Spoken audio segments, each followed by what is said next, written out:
Akwasi. Yago. Ano Kwame Ampadu nyonkutio na some do tra efe. Papa odo de ho ne benya.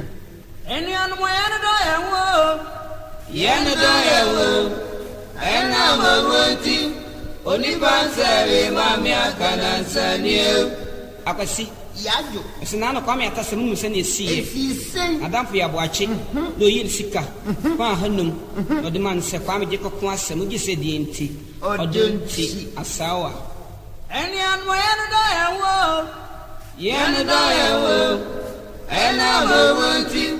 Oni bansere mami akana sanie. Yan makaya num.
Okoto no sanso, ngobole today ya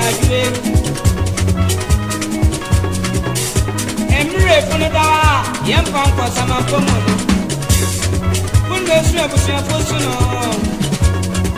Esu ayesu no ne se Ayie Ajamu bapro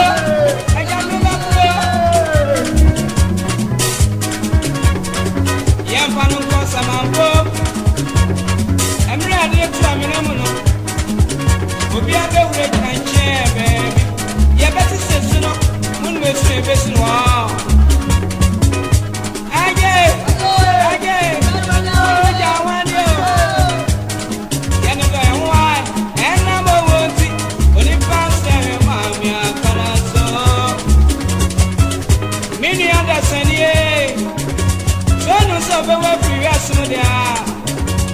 Int'l sasa wechira ho yeno do ya ho ai enna mo wonti oni pansa we ma mi aka